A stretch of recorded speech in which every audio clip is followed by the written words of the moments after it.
Corona virus के चलते देशव्यापी लॉकडाउन में लोगों को काफी दिक्कतों का सामना भी करना पड़ा। 2 लॉकडाउन के बाद भारत सरकार ने देश में तीसरे लॉकडाउन का ऐलान किया, लेकिन ये लॉकडाउन लोगों को छूट देने वाला था। इस चरण में कुछ गतिविधियों को शुरू करने की और कुछ दुकानों को खोलने की छूट दी गई। 3 जोनों के हिसाब से काम शुरू किया गया। उत्तराखंड में कोरोना वायरस नियंत्रण में है। हालांकि आज उधम सिंह नगर से कोरोना के 4 नए मामलों की पुष्टि की गई, जिसके साथ ही प्रदेश में कोरोना के कुल मामलों की संख्या अब 67 हो चली है। लेकिन देहरादून में पिछले कुछ दिनों से स्थिति नियंत्रण में है। लॉकडाउन 3 के पहले दिन से लेकर अभी तक सुबह 7 बजे से ही 4 बजे तक दुकानें खुलती हैं। इस दौरान कई लोग घरों से बाहर निकलते हैं, लेकिन सभी से दुकानों पर और बाजारों में सरकार की गाइडलाइन का पालन करने की अपील भी की जा रही है। तो वहीं लगातार फंसे हुए लोगों को भी वापस लाने की कवायद चल रही है। साथ ही कई कामों के साथ रजिस्ट्री के काम भी शुरू हो चुके हैं। तो वहीं कचहरी परिसर में भी लोग अपनी अपनी परमिशन के लिए और अपने अपने कामों के लिए पहुंच रहे हैं।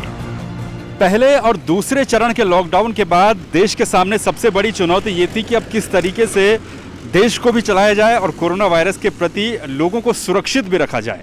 इसी को देखते हुए तीसरे चरण में कुछ छूटें दी गई और इस छूट के साथ इस लॉकडाउन को आगे बढ़ाया गया।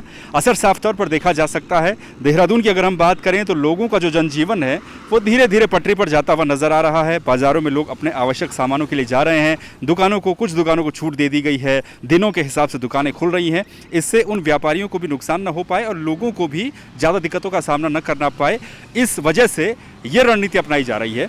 लेकिन क्या ये रणनीति कारगर होगी या नहीं होगी, ये भविष्य बताएगा। लेकिन फिलहाल जो स्थितियां हैं वो ये कहती हैं कि धीरे धीरे लॉकडाउन से बाहर निकलता हुआ उत्तराखंड नजर आएगा कुछ दिनों के बाद, क्योंकि अभी जो स्थितियां हैं उत्तराखंड में कोरोना वायरस के मामले एकदम नियंत्रण में है और दुकानें खुलने से जो व्यापारियों पर असर पड़ रहा था उसमें थोड़ी सी राहत मिल पाएगी। लोगों को राहत मिल पाएगी जिन लोगों के लिए आवश्यक दुकानें खोली गई हैं, कृषि के काम शुरू किए गए हैं और सबसे बड़ी बात, जो लोग फंसे हुए हैं उन लोगों को भी लाने की प्रक्रिया सरकार चला रही है।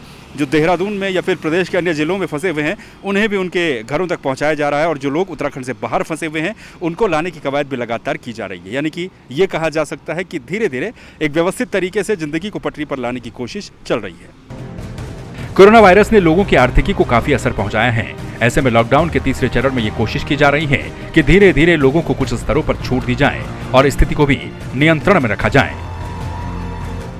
लॉकडाउन के तीसरे चरण में लोगों को कुछ छूटें दी गई तो उस छूट के चलते सड़कों पर ट्रैफिक भी बढ़ गया, लोगों की आवाजाही भी बढ़ गई।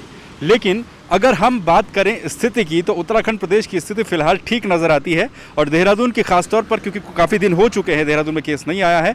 हालांकि हरिद्वार और उधम सिंह नगर में 2 नए मामले सामने आए थे, लेकिन इसके बावजूद भी उम्मीद ये जताई जा रही है कि उत्तराखंड में कोरोना वायरस के मामले धीरे धीरे और कम होंगे और लगभग यही स्थिति आने वाले कुछ समय में भी रह सकती है। अगर हम बात करें सड़कों पर लोगों की आवाजाही किस तरह से चल रही है तो आप देख सकते हैं कुछ गाड़ियाँ चल रही हैं। लोगों को जो आवश्यक काम के लिए लोग घरों से बाहर निकल रहे हैं तो वो छूट दी जा रही है। हालांकि कुछ और अन्य दुकानें भी खोली गई हैं तो लिहाजा लोग उन दुकानों की ओर भी रुख कर रहे हैं। यानी कि एक तरीके से कोशिश ये की जा रही है कि एक तरफ से लोगों के काम भी चलते रहें, आर्थिक रूप से भी हम एक रणनीति के तहत काम करें और लोगों को संक्रमण न हो इसका भी खास ध्यान रखा जा रहा है। तो यानी कि साफ तौर पर ये कहा जा सकता है कि फिलहाल जो स्थिति उत्तराखंड की है कोरोना वायरस के मामलों को लेकर वो स्थिति नियंत्रण में है और उम्मीद की जानी चाहिए कि जल्द से जल्द ये स्थिति और भी ज़्यादा नियंत्रित हो जाए। वीडियो जर्नलिस्ट युद्धवीर कैतुरा के साथ दिग्विजय सिंह चौहान, संवाद 365।